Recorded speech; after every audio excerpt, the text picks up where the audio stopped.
The emergency room at St. Mercy Medical Center never truly rested. Even at 2 in the morning, the building vibrated with quiet urgency. Monitors beeped in uneven rhythms. Ventilators hummed softly beside hospital beds. Somewhere down the hall, a child cried while a nurse whispered reassurance.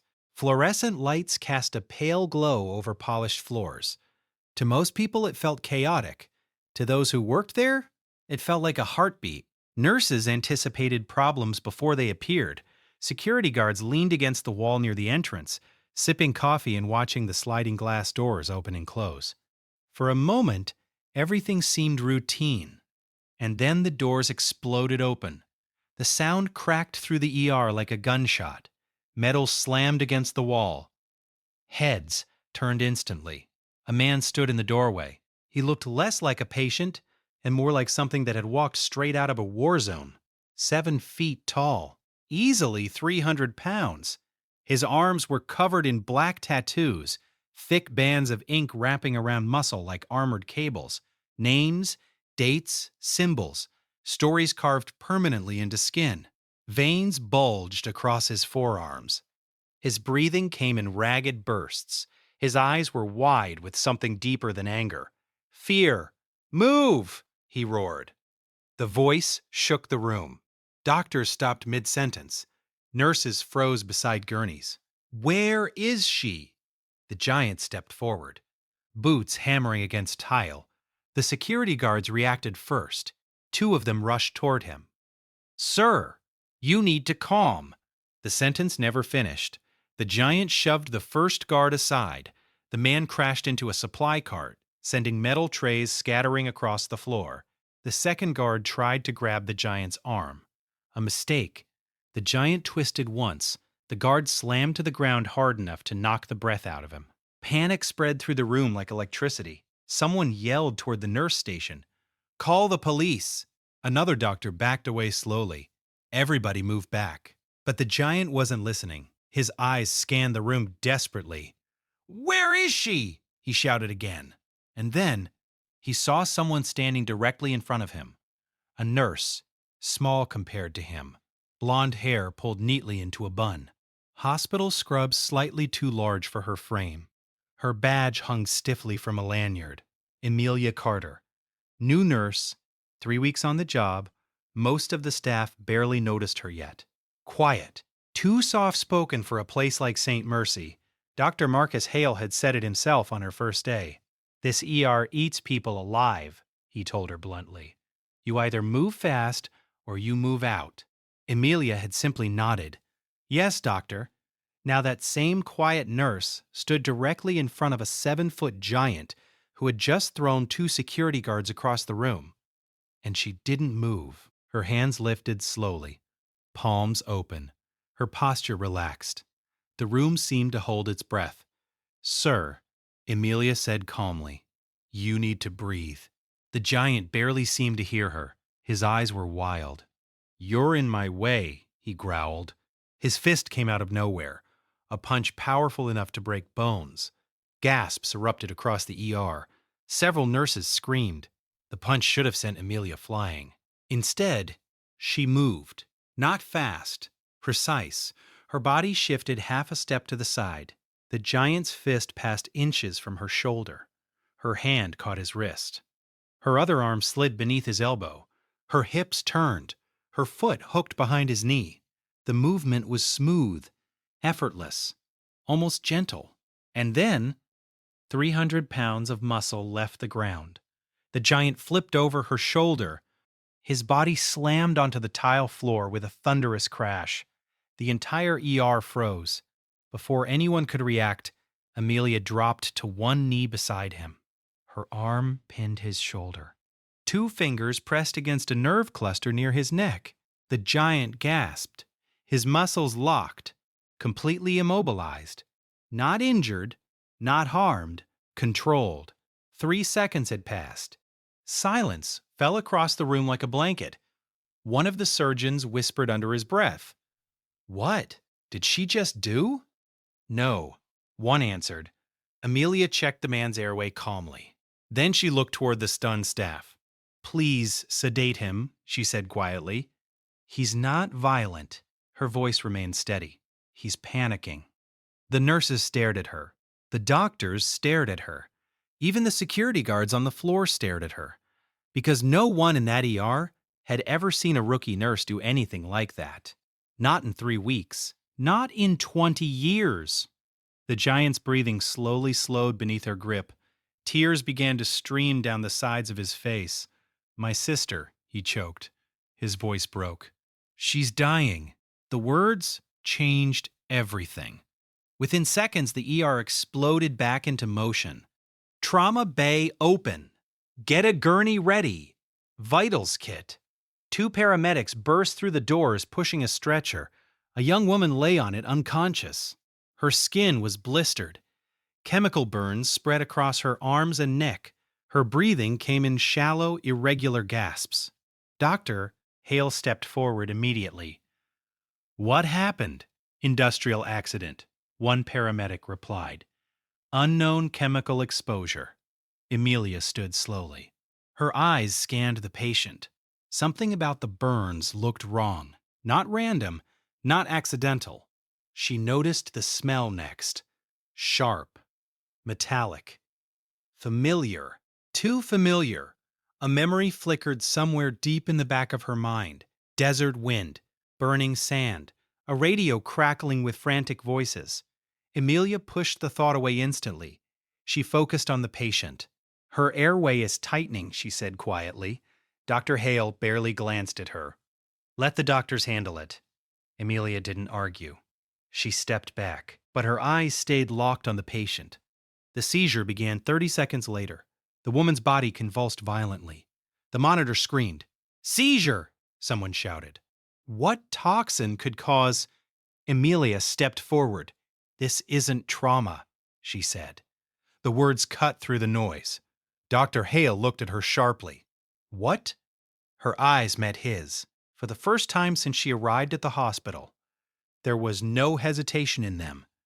"Treat the toxin," Emilia said calmly. "You're losing time." The room hesitated. Protocol said the attending physician decided treatment. But something about her certainty made the hesitation feel dangerous. Dr. Hale exhaled sharply. "Fine. Run the tox protocol." Medication was administered. Seconds ticked by. The seizure slowed. The patient's breathing steadied. The monitors stabilized. A collective breath escaped the room. Dr. Hale stared at Emilia. "How did you know that?" Emilia looked down. "Lucky guess," she said softly. But across the room, the 7-foot giant sitting on the floor watched her with a different expression. Recognition, because when she had taken him down, the movement she used wasn't random. It was precise. Military. A control technique designed for battlefield restraint. And men like him recognized those things, even if no one else did. The giant lowered his head slowly and whispered something no one else heard. "Soldier." The emergency room slowly returned to motion, but the tension that lingered in the air was different now. Something had shifted. People worked, but their eyes kept drifting back toward the same person. Emilia? She had already stepped away from the center of the room, quietly updating charts at the nurse station as if nothing unusual had happened. Her posture was relaxed, her breathing steady. Almost too steady. Across the trauma bay, Dr. Marcus Hale folded his arms and watched her carefully. He had been working emergency medicine for more than 20 years. In that time, he had seen chaos, miracles, disasters, and the occasional moment of brilliance. But what he had just witnessed didn't belong in any of those categories. A rookie nurse had just dropped a 7-foot man with a technique that looked trained, not lucky, not accidental, trained. He glanced at the security guards who were now sitting upright, still shaken. "Are you two all right?" One of them rubbed his shoulder and nodded. "Yeah, but that nurse?" He gestured toward Emilia. "She moved like military." Hale didn't respond. He was thinking the exact same thing. Across the room, the giant sat in a chair beside the trauma bed, where his sister was now being stabilized. His massive hands were shaking. The anger that had fueled his entrance was gone now. Only fear remained. Emilia approached quietly, carrying a cup of water. She placed it gently on the table beside him. "You should drink," she said. The giant looked up at her. Up close, his size was even more overwhelming. His tattoos stretched across his arms like stories written in ink. But his voice now sounded small. "I almost hurt people." "You didn't," Emilia replied. "You stopped me." She shook her head slightly. "No, I redirected you." The giant studied her. "You didn't fight me," he said slowly. "You controlled me." Emilia didn't answer. She simply glanced toward the trauma bed where his sister lay. Doctors moved around her quickly. IV lines, oxygen, monitoring equipment. "She's stable," Emilia said softly. "For now." The giant exhaled, relief shaking through his massive frame. "My name's Ethan Rowe," he said after a moment. "Emilia." He watched her carefully. "You don't look like someone who learned that move in a hospital." For a split second, something flickered in Emilia's eyes. Then it disappeared. "You'd be surprised what people learn in life," she said quietly. Before Ethan could respond, the ER doors opened again. This time the entrance was calmer, but the urgency in the paramedics' voices was unmistakable. Priority trauma. Two stretchers rolled in. The first carried a man in his late 30s. His body was covered in deep bruising, his breathing shallow, blood soaked through the bandages around his ribs. But it wasn't the injuries that made Emilia freeze. It was the way the paramedics spoke. "Unknown identity," one said. "Found near the port warehouse. Possible assault." The second paramedic lowered his voice. Or worse. Dr. Hale stepped forward immediately. "Get him into Trauma Bay 3.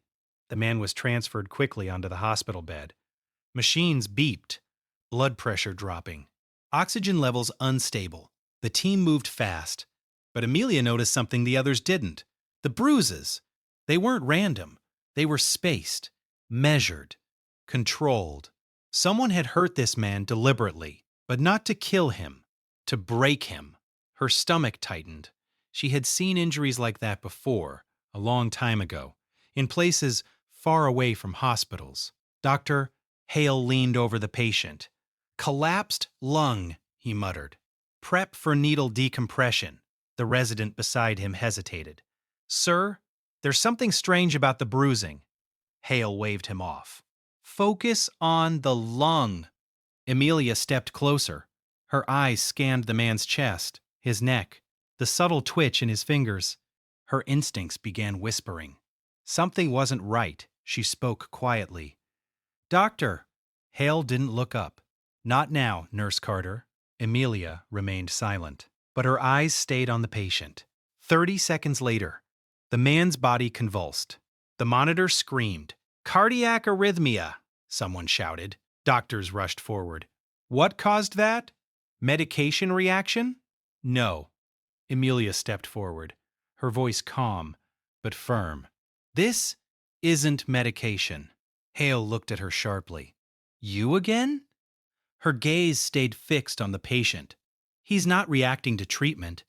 His body is reacting to trauma." The resident frowned. "What kind of trauma?" Emilia hesitated. The answer sat heavy in her chest. Finally, she said quietly, "Interrogation." The room went silent. Hale stared at her. "That's a serious claim." Emilia met his eyes.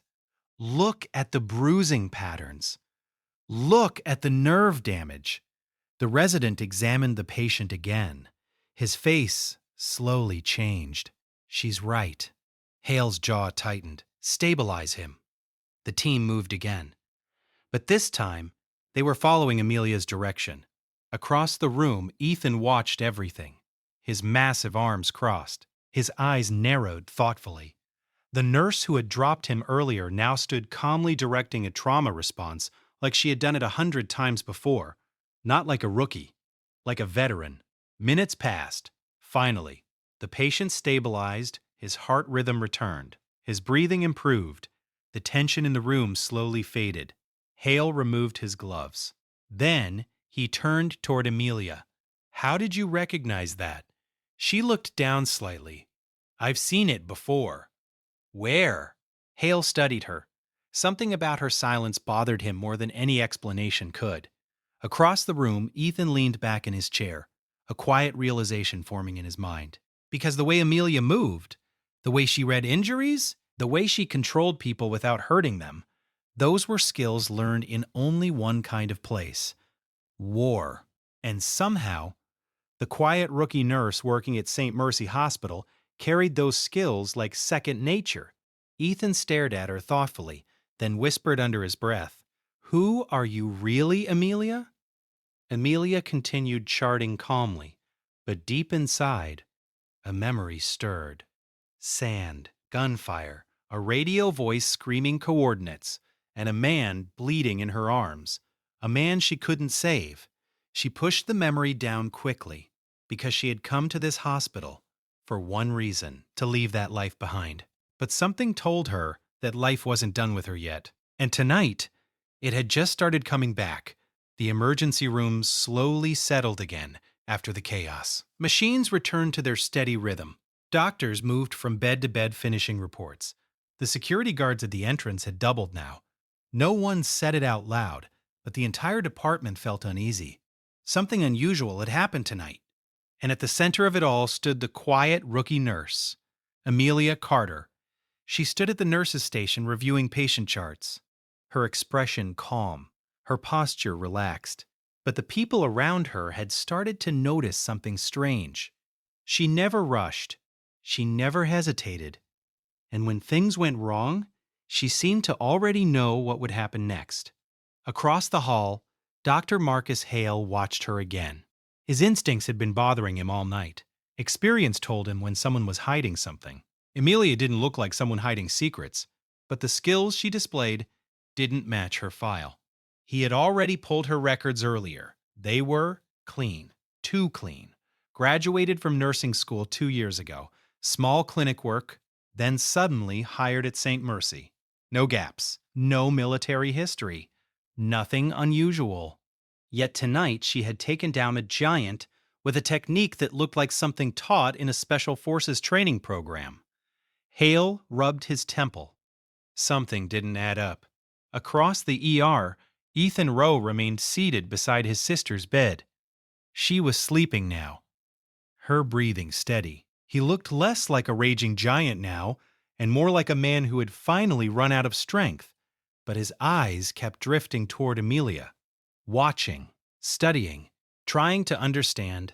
Meanwhile, in Trauma Bay 3, the unidentified patient suddenly gasped. His heart monitor spiked. "Doctor!" a nurse shouted. "He's waking up!" Dr. Hale and 2 residents rushed into the room. Emilia followed quietly. The man's eyes opened slowly, disoriented, panicked. His gaze darted across the room. Machines, lights, doctors. Then his eyes landed on Emilia and froze. His breathing stopped for a moment. Recognition flashed across his face. "You!" His voice was hoarse, barely audible. "You're alive." The room fell silent. Emilia's expression didn't change, but something cold moved behind her eyes. The man struggled to sit up. "Angel 6, he whispered. The words hit Emilia like a gunshot. Her hands tightened slightly, but her voice remained calm.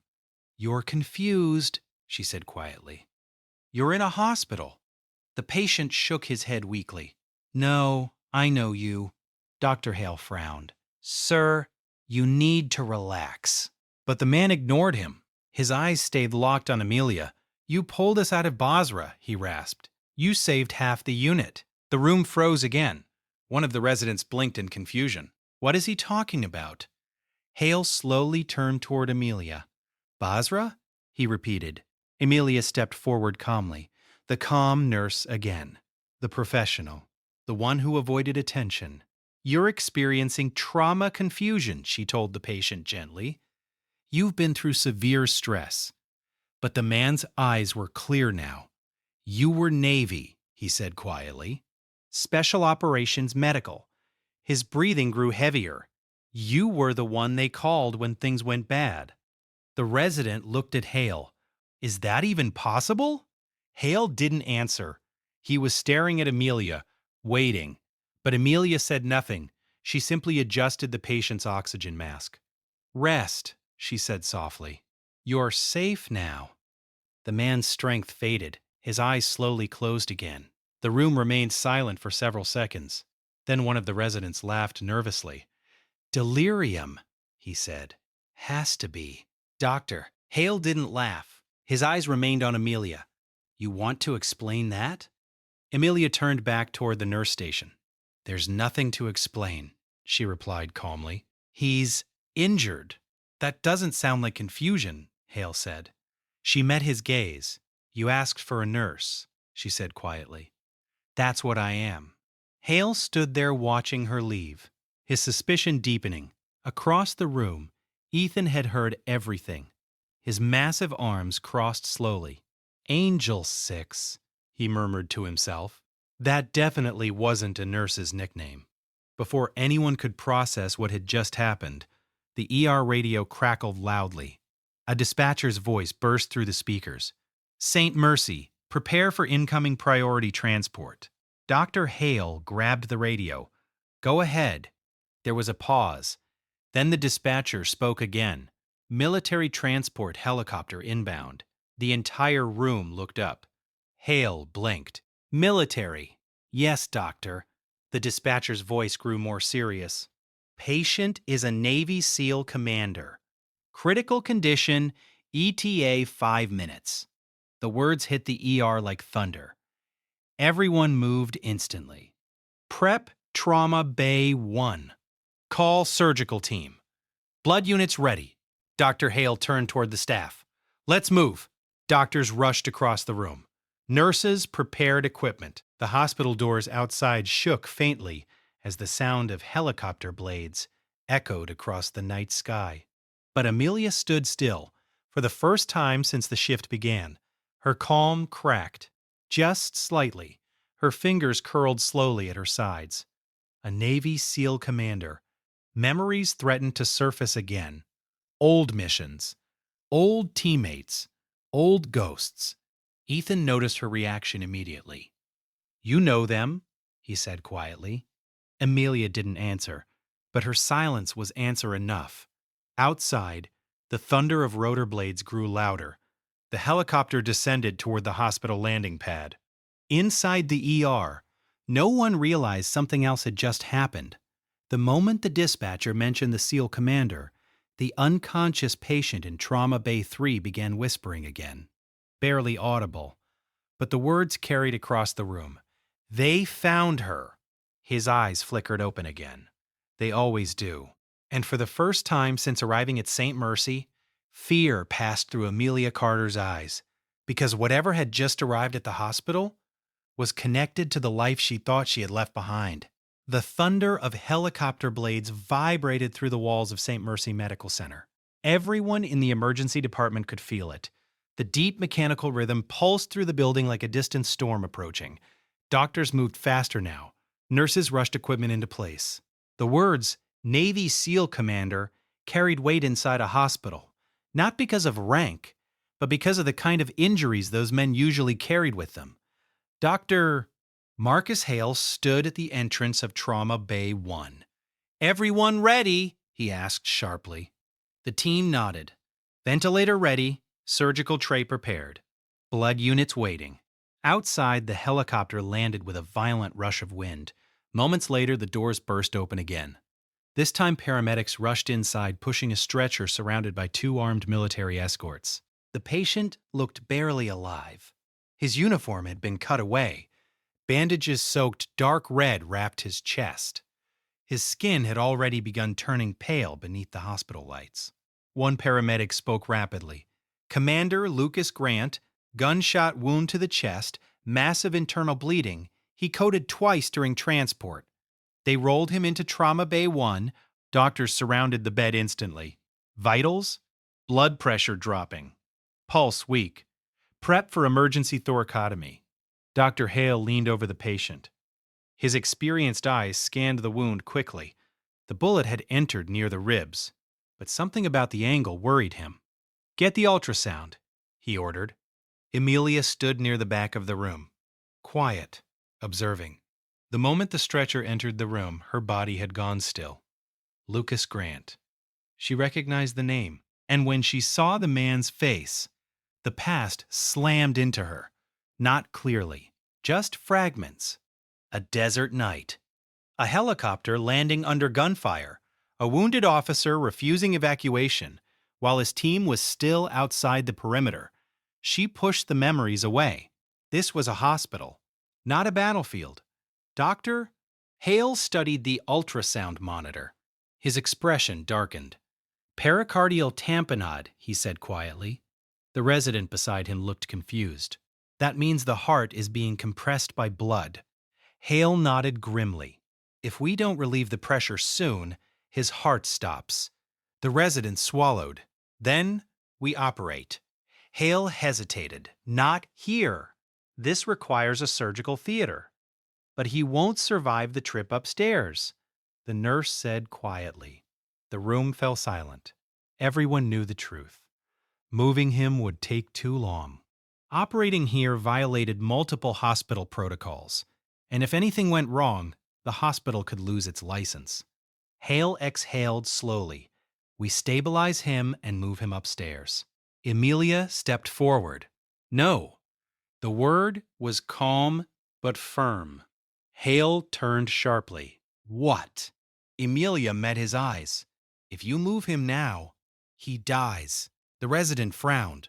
Nurse Carter, this isn't your call. But Emilia's attention remained on the patient. His breathing was slowing, his pulse fading. Time was running out. There's a way to relieve the pressure here, she said. Hale crossed his arms. You mean a needle decompression? Emilia shook her head slightly. That won't be enough. The room waited. Then she said quietly, We open the chest. Silence slammed into the room. One of the residents laughed nervously. You're suggesting an emergency thoracotomy in the ER? Yes. That's insane. Hale stared at her. You're a nurse. Yes. Then you know that procedure requires a trauma surgeon. Emilia didn't look away. It requires someone who knows how to do it.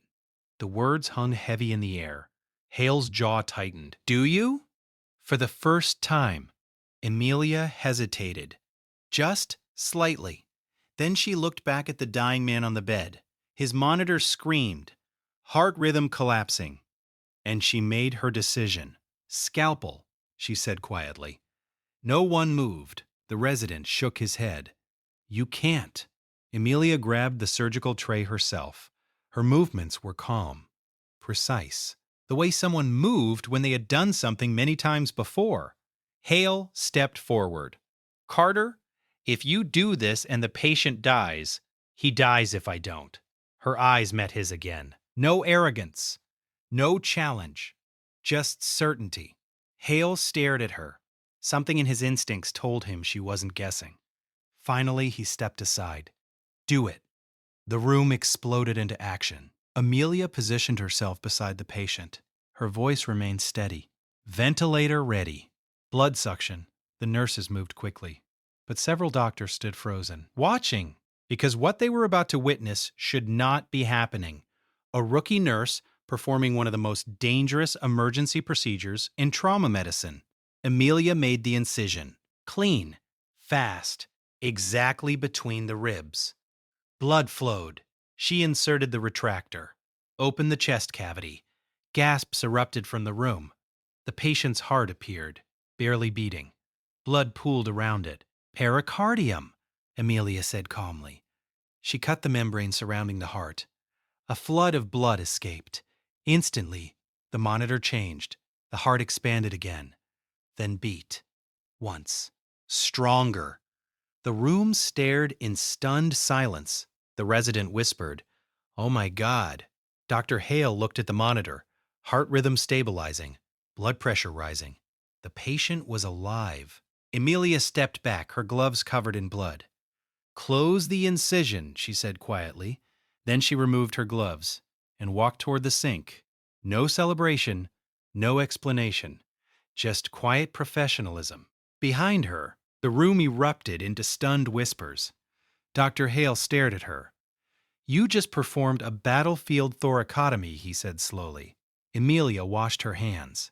Yes. Where did you learn that? She dried her hands calmly, somewhere far away from hospitals, before Hale could ask another question. A voice echoed from the ER entrance. Deep, commanding. Which one of you is Nurse Emilia Carter? The room turned. Two military officers stood in the doorway. Behind them, 4 armed Navy SEALs. And the expression on their faces made one thing clear. They weren't here by accident. They were here for her. The emergency room had experienced chaos before. Car accidents, shootings, mass casualty nights, but nothing felt like this. Because chaos was loud. This moment was silent. Every person in the ER stared at the entrance. 2 men in dark military uniforms stood there. Behind them were 4 Navy SEALs in tactical gear. They didn't look nervous. They didn't look confused. They looked like men who had come exactly where they intended to go. One of the officers stepped forward. His voice was calm, but it carried authority that filled the room instantly. Which one of you is Nurse Emilia Carter? No one answered immediately. Several doctors glanced at each other. Security guards stiffened. The hospital staff looked uncertain. Then Emilia turned from the sink. She dried her hands slowly with a paper towel. I am, she said quietly. The officer's eyes locked onto her. For a moment, he didn't speak. Then something unexpected happened. He straightened his posture slightly, almost like someone standing before a superior. Behind him, the 4 SEAL operators reacted instantly. They stood straighter. One of them lowered his head slightly in respect. The entire room noticed. Dr. Hale blinked in confusion. What is going on here? The officer stepped closer to Emilia. His eyes scanned her carefully. You performed the thoracotomy? Yes. How is Commander Grant? He's alive, Emilia said. The officer nodded once. Of course he is. The words were simple, but the way he said them carried a quiet certainty, like survival had always been expected. Dr. Hale stepped forward. Excuse me, he said sharply. This is a hospital? If you're looking for someone, we are, the officer replied calmly. His gaze never left Emilia. Dr. Hale frowned. For what reason? The officer reached into his coat. For a brief moment, security guards tensed. Then he produced a small identification badge. Federal. Military.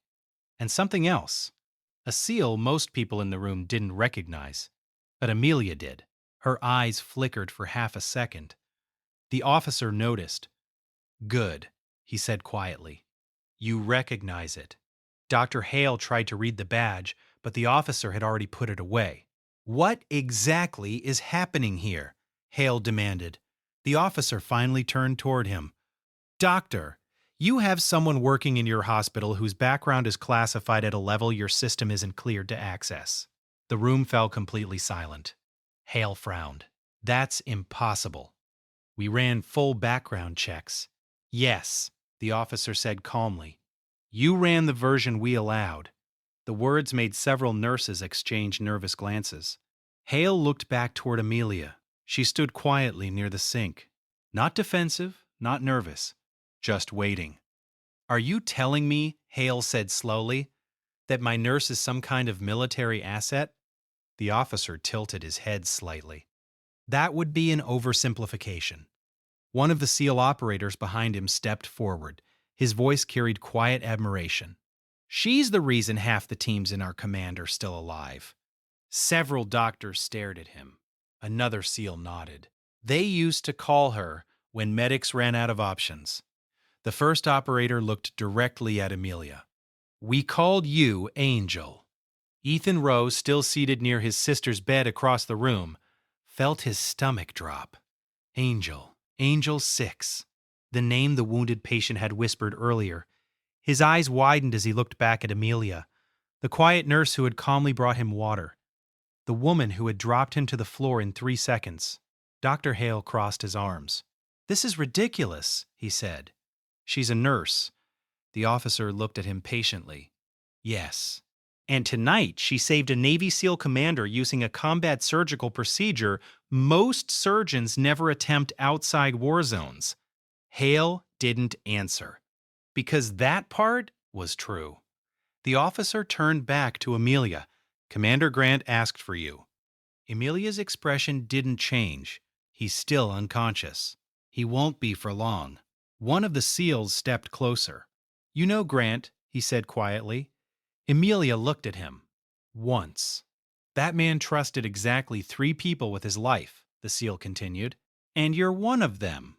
Across the room, whispers spread among the hospital staff. Is she special forces? That's impossible. She's a nurse.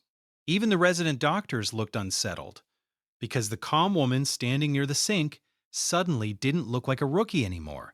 She looked like someone who had walked through things none of them could imagine. Ethan slowly stood from his chair. His massive frame rose above everyone else. He looked directly at Emilia. You were military, he said quietly. Emilia didn't answer. The officer answered for her. She served. Past tense. Carefully chosen. Hale rubbed his forehead. No, the officer agreed. But tonight it became one. The words were barely finished when the ER radio crackled loudly.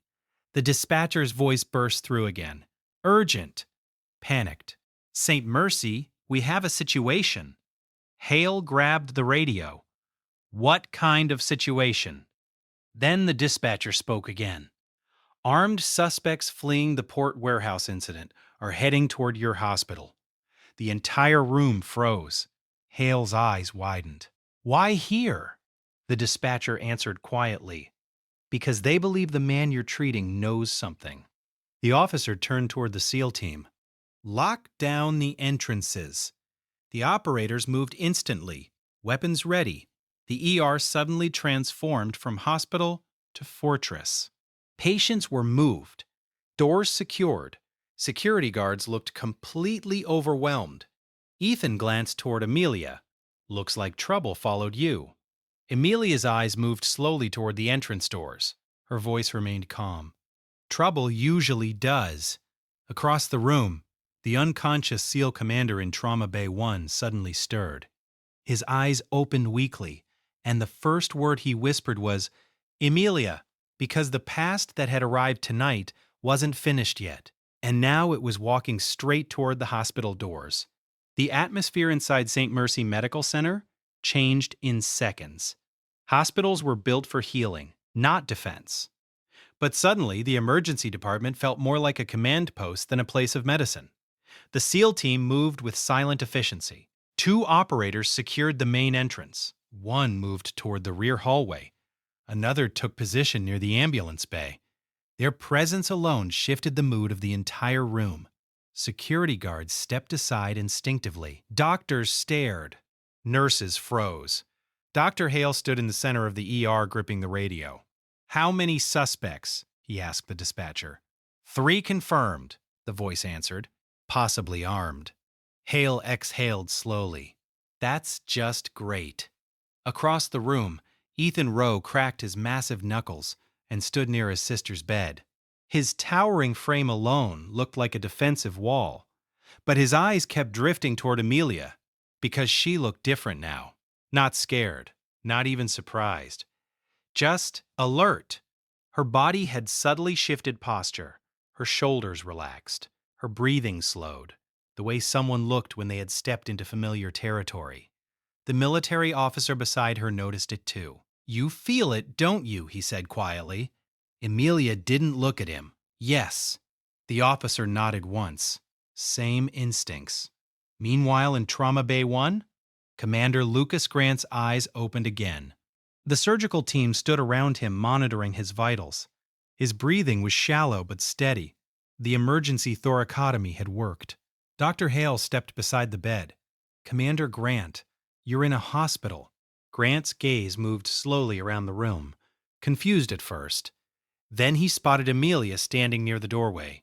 His eyes focused immediately. A faint smile crossed his face. Still saving people, he murmured weakly. Emilia stepped closer. You're supposed to be unconscious. Grant let out a small breath that might have been a laugh.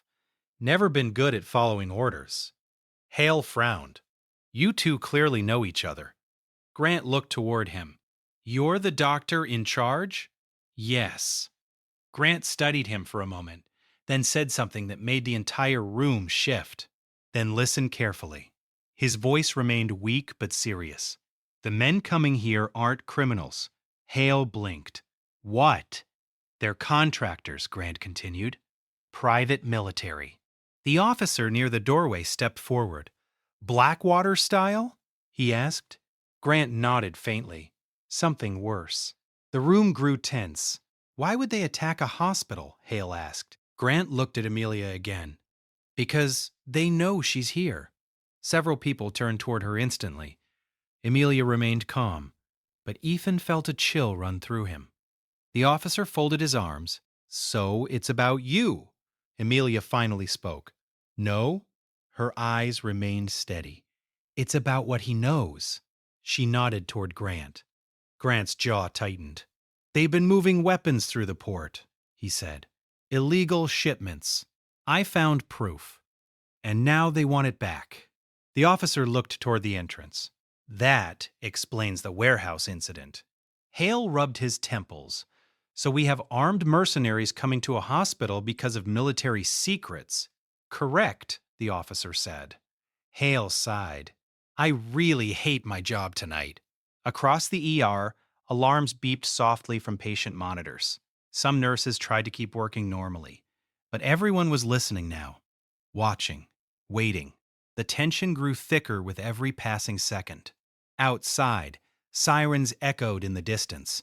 Police responding, but they weren't here yet, and the SEAL team knew something hospitals rarely experienced. The first minutes of a crisis always belonged to whoever was already inside. One of the operators approached Emilia. You want to coordinate? The room turned toward her again. Doctor, Hale looked confused. Coordinate what? The SEAL operator answered calmly. Defense. Hale stared at Emilia. You're not seriously considering. Emilia stepped toward the center of the ER. Her voice remained calm, but it carried authority now. Patients first, she said. Move critical cases away from the entrance. Nurses reacted instinctively. They started relocating beds deeper into the department. Even Hale noticed something strange. They were listening to her. Not because she demanded it, but because the confidence in her voice made it feel natural. Ethan crossed his arms. You've done this before, he said. Emilia didn't answer, but one of the SEAL operators did. More times than you'd believe. Hale stared at them. You're letting a nurse run security strategy in my hospital? The military officer smiled faintly. No, doctor, he gestured toward Emilia.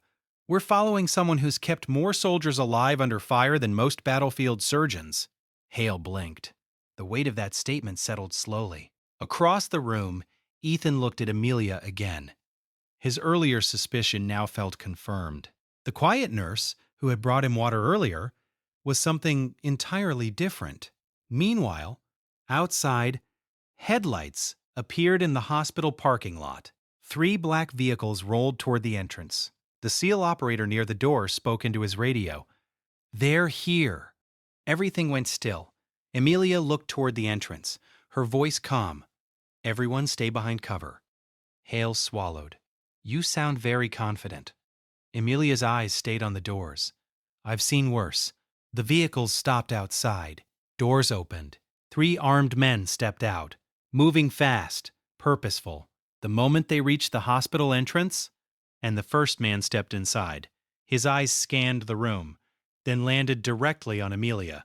A slow smile spread across his face. Well, he said calmly, that didn't take long, because the people chasing Commander Grant hadn't just come for information. They had come for someone far more valuable. The woman who had once disappeared from the military world, the one they called Angel 6, and tonight they had finally found her. The emergency room had never felt so quiet. Not the quiet of a slow night. Not the quiet after chaos. This was the kind of silence that came when everyone in the room realized something dangerous had just walked through the door.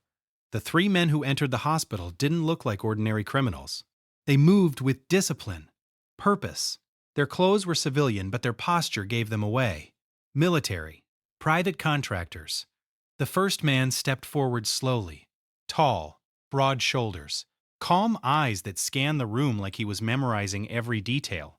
His gaze landed on Emilia almost immediately. Recognition spread across his face. "Well," he said casually, "there you are." Behind him, the other two men positioned themselves carefully near the entrance. Not aggressive, just prepared. One hand rested near his jacket, where a weapon was clearly hidden. Dr. Hale stepped forward instinctively. "This is a hospital," he said firmly. "You need to leave immediately." The man didn't even look at him. His attention remained fixed on Emilia. "You've been difficult to find," he said. Across the ER, Ethan Rowe slowly stood up again, his massive frame rising like a wall between the man and Emilia. "You're done talking," Ethan said quietly. The contractor finally glanced toward him. His eyes moved up, and up, and up. Even he seemed impressed. "Big guy," he said. Ethan didn't smile. "Leave." One of the SEAL operators stepped forward beside Ethan. Then another. Within seconds, the contractors found themselves facing trained military operators. The tension in the room became electric. The lead contractor raised his hands slightly. "Relax," he said calmly. "We're not here for a fight," the SEAL nearest him answered coldly. "Then you came to the wrong place." The contractor's eyes shifted back to Emilia. "You remember me, don't you?" Emilia studied him quietly. For a moment, the room felt frozen. Then she spoke.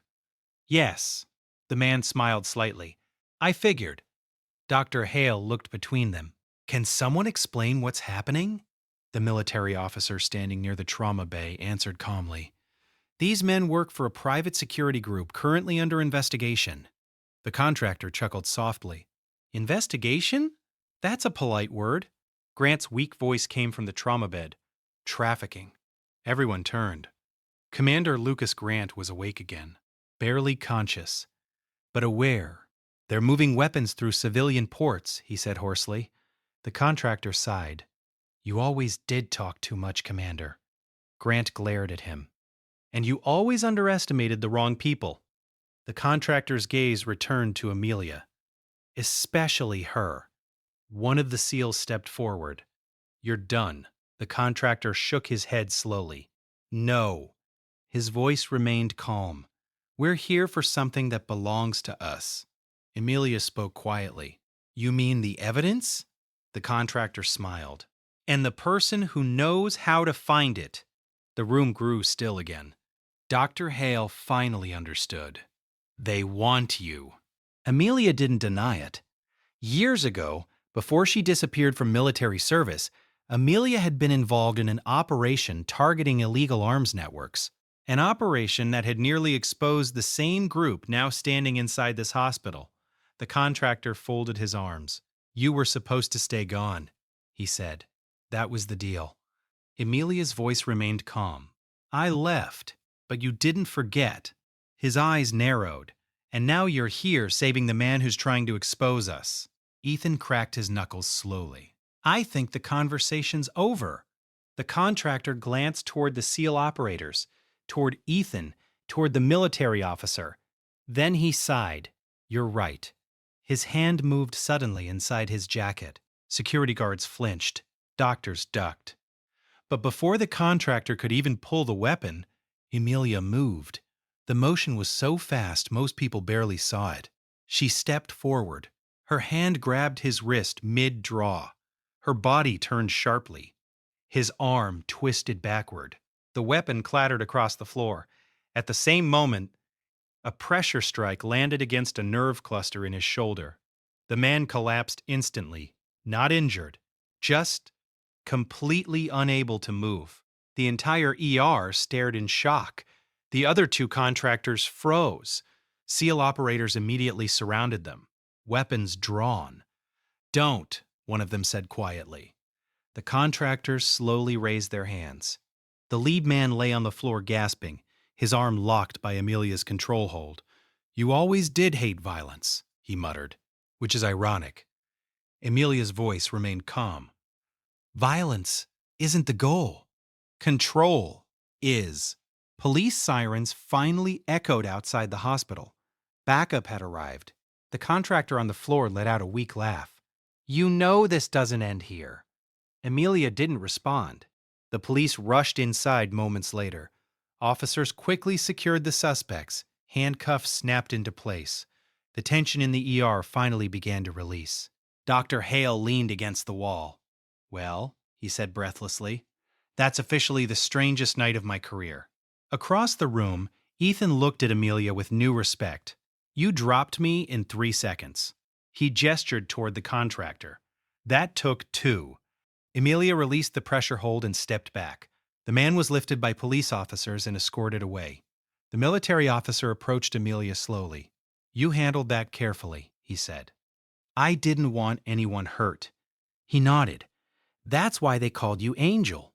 Across the ER, the staff looked at her differently now. Not with suspicion, not with doubt, with something closer to awe. Because the quiet rookie nurse they had mocked only hours earlier had just neutralized a trained contractor in front of everyone. And she had done it without raising her voice once. But the night wasn't over. Across the trauma bay, Commander Grant grabbed Emilia's wrist weakly, his voice barely audible. "They're not the only ones coming." Her eyes narrowed. "What do you mean?" Grant looked toward the entrance, then whispered, "This was just the first team." And suddenly the ER realized something terrifying. The real storm hadn't arrived yet. Police officers moved quickly through the emergency room, escorting the 3 captured contractors out of the building. The flashing red and blue lights outside painted the hospital walls in restless color. For the first time in nearly an hour, the tension began to loosen. Doctors returned to their stations, nurses resumed patient care. But the atmosphere in St. Mercy's ER had permanently changed, because everyone now looked at Emilia differently. The quiet rookie nurse, who had been mocked for 3 weeks, had just disarmed a trained mercenary in the middle of the hospital, and she had done it with the calm precision of someone who had done it many times before. Dr. Marcus Hale leaned against the counter near the nurse's station, staring at her. His mind replayed the last hour over and over again. The control hold, the battlefield surgery, the way trained Navy SEALs had deferred to her without hesitation. He had spent the entire night believing Emilia Carter was inexperienced. Now he realized something uncomfortable. She had probably been the most experienced person in the room the entire time. Across the ER, Ethan Rowe watched her quietly. The massive tattooed man who had stormed the hospital earlier now looked almost thoughtful. He walked slowly toward Emilia. "You ever notice something?" he asked. Emilia glanced up from the patient chart she was finishing. "What?" "Everyone in this room thinks they understand strength." He gestured toward the police lights outside. "Then someone like you shows up." Emilia closed the chart. "Strength isn't about fighting." Ethan smirked slightly. "Tell that to the guy you dropped earlier." "He was scared," Emilia replied calmly. "And scared people make bad decisions." Ethan studied her. "You could have broken his arm." "Yes, but you didn't." "No." Ethan nodded slowly. "That kind of control doesn't come from nursing school." Before Emilia could respond, Dr. Hale approached. His expression was more serious than she had ever seen it. "We need to talk." Emilia followed him toward the small conference room near the ER hallway. Inside the room stood the military officer who had arrived earlier. He was studying a tablet when they entered. He looked up immediately. "Good," he said. "Everyone's here." Hale crossed his arms. "I want answers." The officer nodded calmly. "That's reasonable." He looked toward Emilia. "Are you comfortable with this conversation?" Emilia didn't hesitate. "Yes." Hale sat down slowly. "Start explaining." The officer placed the tablet on the table. "For nearly 6 years," he began, "there was a special operations medical unit deployed in high-risk conflict zones." Hale frowned. "That's not unusual." "No." the officer agreed.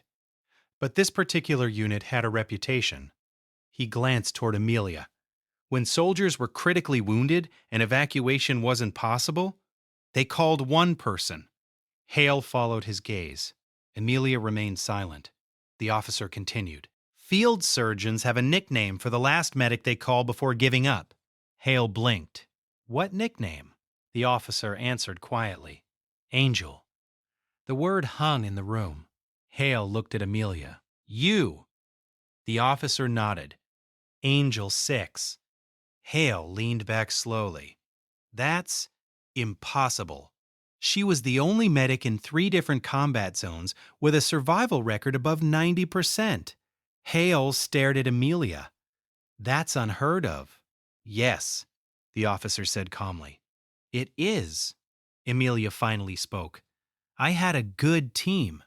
The officer shook his head slightly. Your team said the same thing about you. Hale rubbed his forehead. So you were Special Forces? Combat medical, Emilia said quietly, attached to multiple units. Hale thought about the thoracotomy again. The way her hands had moved? How long? Emilia's answer was simple. Long enough. Silence filled the room. Finally, Hale spoke again. Then why leave? Emilia didn't answer immediately. Her eyes moved toward the window. Police lights flashing outside. For a moment, the calm nurse disappeared, and someone else appeared in her place. Someone carrying memories. Because eventually, she said softly, you lose someone you can't save. The room fell quiet. The officer understood immediately. Her partner, he said. Hale looked at him. What happened? The officer answered quietly. Extraction mission went wrong. Enemy ambush. 3 wounded soldiers. Emilia closed her eyes briefly. She had to choose who to carry. Hale slowly understood, and she couldn't carry everyone. The officer nodded. One of them died. Emilia stood. That was a long time ago. Hale looked at her differently now. Not with suspicion, with respect. You came here to start over. Yes. And we treated you like a rookie. Emilia gave a faint smile. You treated me like a nurse. Outside the room, Ethan waited near the hallway. When Emilia stepped out, he looked at her. So that's the truth. Emilia shrugged slightly. Most of it. You know something. What? When I walked into this hospital tonight, I thought I was the strongest person in the room. He shook his head. I was wrong. Before Emilia could respond, the ER radio crackled again. The dispatcher's voice returned. Urgent! St. Mercy be advised. Hale grabbed the radio. What now? The dispatcher hesitated, then spoke. We have reports of multiple vehicles approaching the hospital. Hale's stomach dropped. How many? 6. The military officer's expression hardened. That's not a rescue team. Ethan looked toward Emilia. You said trouble usually follows you. Emilia's voice remained calm. Yes, the dispatcher continued. They appear heavily armed. The room went silent because the 3 contractors earlier had only been the beginning. The real team had just arrived, and they weren't coming quietly. They were coming for war. The moment the dispatcher finished speaking, the emergency room froze again. 6 vehicles, heavily armed, approaching the hospital. Dr. Marcus Hale slowly lowered the radio. Well, he muttered under his breath, this night just keeps getting better. The military officer beside him didn't share the sarcasm. His eyes were already moving toward the entrance, calculating, estimating, preparing. Across the ER floor, the Navy SEAL operators exchanged brief glances. No panic, no raised voices. Just silent understanding. One of them spoke quietly into a radio clipped near his shoulder. Possible hostile approach confirmed. The response crackled back immediately. Local law enforcement is 6 minutes out. 6 minutes. In normal circumstances, that would feel quick. In situations like this, it felt like an eternity. Ethan Rose stepped beside Emilia. The giant's massive shoulders nearly brushed the ceiling lights. Looks like they brought friends, he said quietly.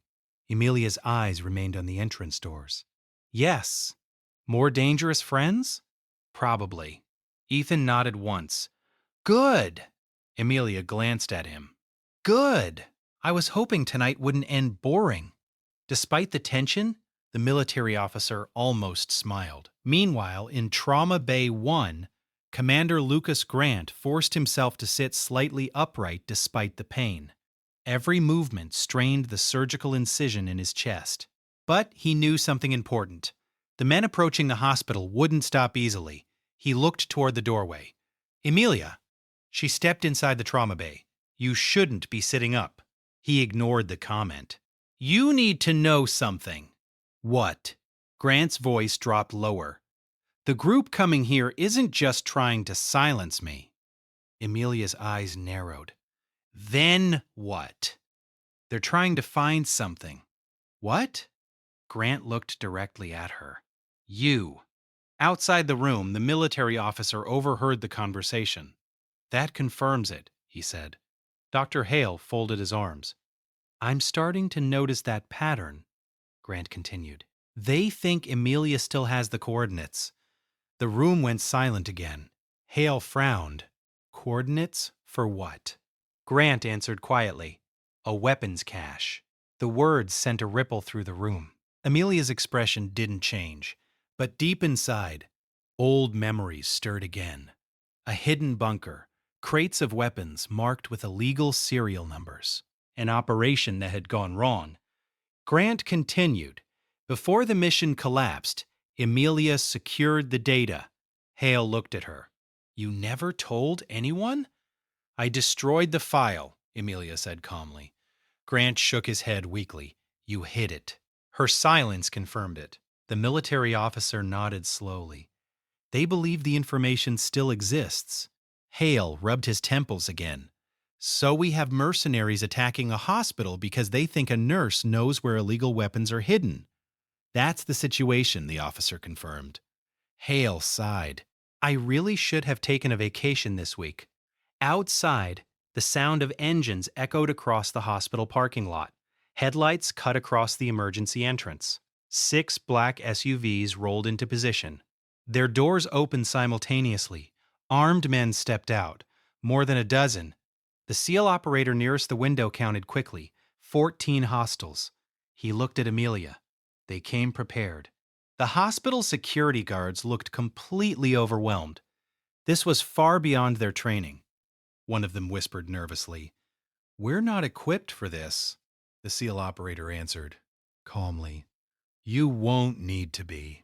Because the moment the attackers began moving toward the hospital entrance, Emilia spoke, her voice quiet, but decisive. Lights. The nurse beside the switch panel hesitated. Turn off the lights in the front hallway, Emilia said. The nurse obeyed. The ER entrance hallway dropped into darkness. The attackers slowed slightly outside the doors. Confused, one of them stepped forward. The automatic doors slid open. And suddenly, the SEAL team moved. 2 operators emerged from cover. Weapons raised. Drop it. The attackers froze. They hadn't expected resistance this fast. 2 immediately raised their weapons. But Emilia's voice cut through the tension. Don't shoot. Everyone paused. Even the SEAL operators glanced toward her. She stepped into the hallway, unarmed, calm. The attackers stared. One of them laughed. You're the one we want. Yes. He gestured with his rifle. Then come with us. Emilia tilted her head slightly. No. The man frowned. You think this hospital can stop us? Emilia glanced briefly toward the shadows behind her, where the SEAL operators waited unseen. You already lost. The man laughed again. Then suddenly, police sirens roared outside. Loud. Dozens of them. Red and blue lights flooded the parking lot. The attackers turned in surprise. More police vehicles surrounded the entrance. Officers rushed toward them. The contractors immediately realized the situation had changed. One of them cursed. Fall back. They sprinted toward their vehicles. Within seconds, the parking lot erupted into chaos. Police shouting, vehicles speeding away. but none of them reached the hospital doors. Inside the ER, the tension finally broke. Dr. Hale exhaled deeply. That, he said, was officially enough excitement for one lifetime.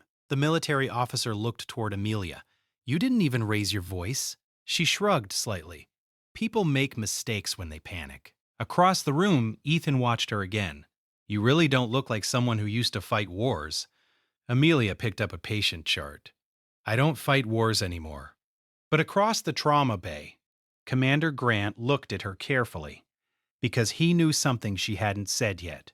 The attackers hadn't come only for information. They had come because of something far more dangerous. Something Emilia had carried out of that last mission years ago. And if they discovered the truth, the hospital wouldn't be the only place in danger. The flashing police lights slowly faded from the hospital windows as the last patrol vehicles left the parking lot. The attackers had fled. Roadblocks were already being set across the city. But inside, Mercy Medical Center, the night still felt heavy. No one had returned to normal. Doctors continued treating patients. Machines continued their steady beeping. But the hospital staff kept glancing toward the same person, Emilia, the quiet rookie nurse who had quietly turned their emergency department into the safest place in the building. Dr. Marcus Hale stood near the nurse's station with his arms folded. For a long moment, he simply watched her. She moved from bed to bed, checking monitors, adjusting IV lines, comforting patients, exactly like she had been doing before everything changed. Except now everyone in the room understood something they hadn't realized before. She had been capable of far more the entire time. Hale finally approached her. Emilia. She looked up calmly. Yes, doctor. The title made him pause. He almost laughed. After tonight, he said slowly, I'm not sure that title applies anymore. Emilia gave a small smile. It still does here. Hale nodded. Then he spoke more quietly. I owe you an apology. For what? For assuming you were inexperienced. Her expression didn't change. You treated me like a new nurse. That's because I thought you were. I am. You saved a man tonight using a battlefield surgery technique. Yes. You neutralized a trained contractor in front of everyone. Yes. You organized defensive positions in a hospital under threat. Emilia nodded slightly. Yes. Hale stared at her. And you're telling me you're just a nurse? Emilia's voice remained calm. That's the only job I came here to do. Across the ER floor, Ethan Rowe overheard the conversation and laughed quietly. She's being modest, Doc. Hale glanced toward him. I'm starting to notice that. Meanwhile, inside Trauma Bay 1, Commander Lucas Grant had finally stabilized enough to speak clearly. The military officer stood beside his bed. You're lucky to be alive. I know who saved me. His eyes shifted toward the hallway where Emilia stood. The officer nodded. She always did. Grant exhaled slowly. Did you tell them? Grant chuckled faintly. Not the important part. The officer raised an eyebrow. What important part? Grant's voice lowered. The reason she disappeared. The officer grew serious. Go on. Grant looked toward the ceiling lights. The weapons cache wasn't the only thing we found during that mission. The officer listened carefully. There was something else hidden in that bunker. What? Grant answered quietly. Evidence. Everything of what? Illegal arms contracts between private contractors and high-level buyers. The officer understood immediately. You mean government corruption? Grant nodded weakly. The kind that starts wars. The officer's expression darkened, and Emilia secured that information. Yes. Where is it now? Grant looked toward the hallway again. With her. Across the ER, Emilia continued checking patients. She didn't notice the conversation. But she knew the truth. Years ago, during the mission that had taken her partner's life, she had recovered more than illegal weapons. She had recovered proof. Proof that powerful people were profiting from war. Proof that certain organizations would do anything to keep those secrets buried. That was why she had disappeared. Not to hide, to protect what she carried. Back at the nurse's station, Dr. Hale sat beside Ethan. You knew something was different about her, Hale said. Ethan nodded. The moment she dropped me. Hale chuckled slightly. Fair point. Ethan looked across the room. She doesn't act like someone who wants attention. No, Hale agreed. She acts like someone who wants peace. They watched as Emilia comforted an elderly patient with quiet kindness. A moment of normalcy in the middle of a very abnormal night. Then Hale spoke again. What do you think she'll do now? Ethan thought for a moment. Probably the same thing she's been doing all night, which is saving people. At that moment, the military officer approached Emilia again, his voice respectful. We'll need to talk eventually, Emilia nodded. I know. About the evidence. Yes. The officer studied her. You could turn it over tonight. I could, but you won't. Emilia looked toward the hospital hallway. Patients sleeping, nurses working, people who had nothing to do with war or weapons. I will, she said calmly, but not until I know it won't put innocent people in danger. The officer nodded slowly. That's exactly what I expected you to say. Across the room, Dr. Hale stood again. He walked toward Emilia. Whatever happens next, he said, this hospital owes you more than we can repay. Emilia shook her head gently. You don't owe me anything. Hale smiled. We owe you a lot. But Emilia looked back toward the patients, because in her mind, the night wasn't about recognition.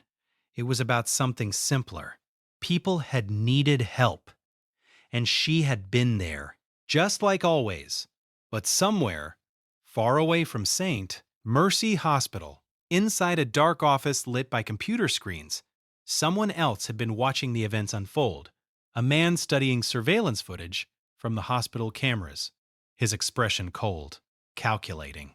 He paused the video on Emilia's face, then whispered quietly to himself, So you're alive after all. Because the mercenaries earlier had only been hired guns. The real enemies were far more powerful. And they had just discovered that the woman they feared most had resurfaced. Dawn slowly crept across the city. The sky outside St. Mercy Medical Center turned pale gray as the first light of morning stretched over the hospital parking lot. Inside the emergency department, exhaustion had settled over everyone like a heavy blanket. The night shift had survived something none of them would ever forget. The attempted assault. The armed contractors. The revelation about Emilia. But now the hospital felt strangely peaceful. Patients slept. Machines beeped softly. Nurses moved quietly between beds. And Emilia Carter stood at the center of it all, like she always had. Calm. Focused. Present. Dr. Marcus Hale leaned against the nurse station watching her again. He still couldn't believe how wrong he had been about her. 3 weeks ago, he had seen a shy nurse who spoke softly and kept her head down. Now he understood what he had actually been looking at. Someone who had seen the worst parts of the world and chosen compassion anyway. Ethan Rowe stood beside him. The massive tattooed man looked strangely relaxed now. His sister was awake and recovering. The doctors had confirmed she would survive. Ethan folded his arms. You know something, Doc? Hale glanced at him. What? Ethan nodded toward Emilia. But she's something else. Hale smiled slightly. Yes, she is. Across the ER, Emilia adjusted a patient's oxygen mask, her voice gentle. Try to breathe slowly. The patient nodded weakly. A moment later, the military officer approached her again, his tone respectful. We need to talk. Emilia already knew what the conversation would be about. The evidence? She said. Yes. Dr. Hale and Ethan joined them. The officer continued quietly. The people connected to that weapons network will try again. Emilia nodded. I know. They won't stop. I know. Hale looked between them. So what happens now? The officer answered. We build a case.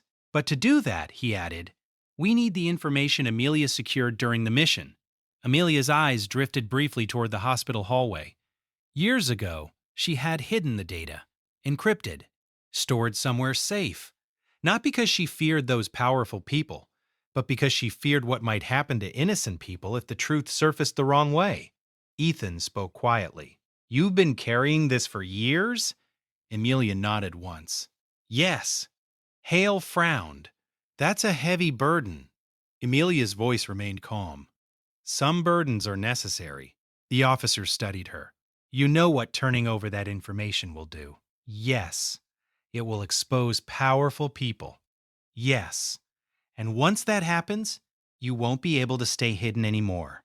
Emilia looked around the ER, the nurses working quietly, the patients recovering, the doctors who had once doubted her but now trusted her completely.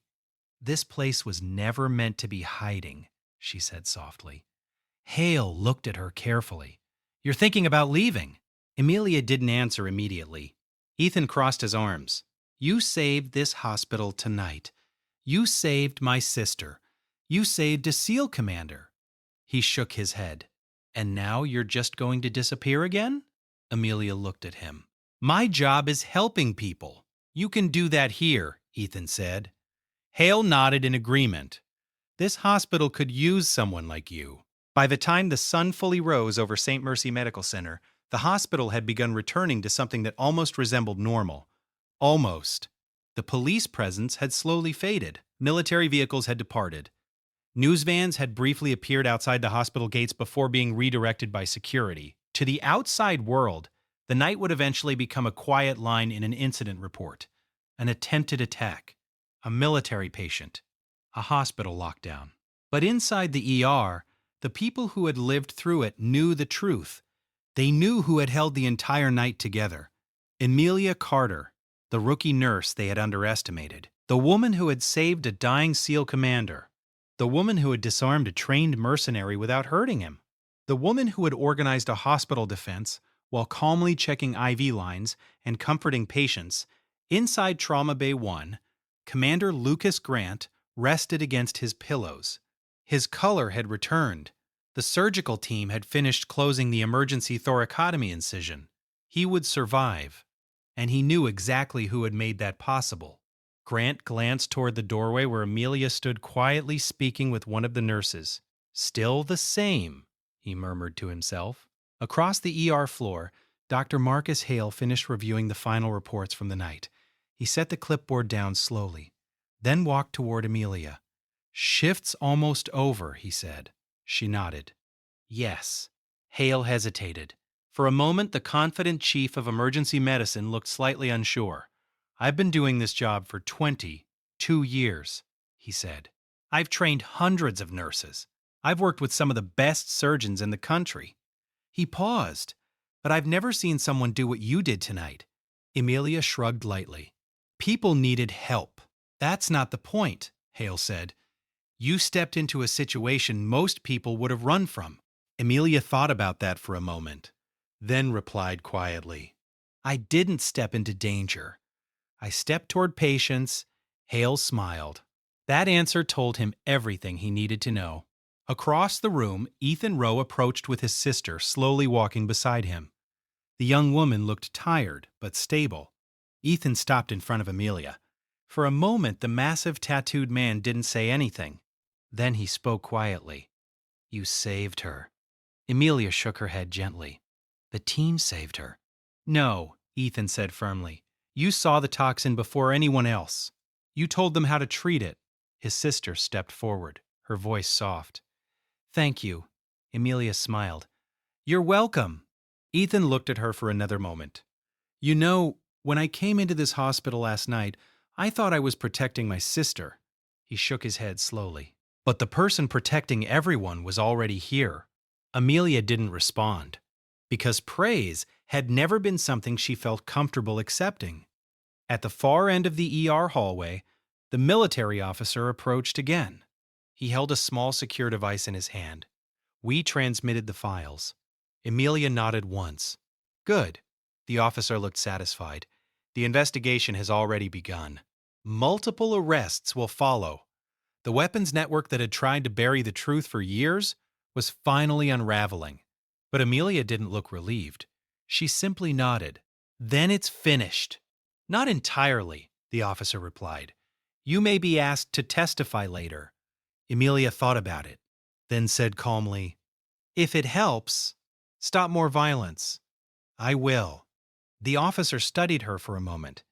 You know, most people in your position would ask for protection, or a promotion, or recognition. Emilia smiled faintly. I already have what I wanted. The officer glanced around the ER. What's that? She gestured toward the patients, a place where I can help people. That's exactly why you were the best medic we ever had. He extended his hand. Emilia shook it. Then he turned and walked away. Across the ER floor, nurses were beginning to prepare for the morning shift change. Fresh staff arrived. Coffee cups appeared. Conversations slowly returned to normal. Life moved forward. Emilia picked up a chart and began reviewing the next patient. Doctor, Hale watched her for a moment, then said quietly, You know something? What? You could teach here. Emilia looked at him. Teach? He nodded. Emergency medicine training. Crisis response. You've seen things none of us have. He smiled slightly. And clearly you know how to handle chaos. Ethan laughed from across the room. That's the understatement of the century. Emilia thought about it. Teaching. Helping others learn how to stay calm, how to save lives, how to control chaos without violence. Finally, she nodded. I'd like that. Hale grinned. Good, because the truth was something the hospital had finally learned. Heroes didn't always look like soldiers. They didn't always wear medals. Sometimes they wore scrubs. Sometimes they worked quiet night shifts. Sometimes they let the world underestimate them. Until the moment people needed them most. And when that moment came, they stepped forward. Not for glory, not for recognition, but because helping others was simply who they were. Emilia Carter finished her chart and placed it back on the station desk. The ER lights glowed softly as morning sunlight filled the windows. Another patient monitor beeped. Another call bell rang. Another life needed help. She adjusted her badge, tied her hair back, and walked toward the next patient. Because the strongest people in the world rarely look like heroes. They look like ordinary people who refuse to walk away when someone needs them. And sometimes, the quiet nurse everyone ignored turns out to be the bravest person in the room. If this story moved you, remember the people who serve quietly every day. Like, subscribe, and comment.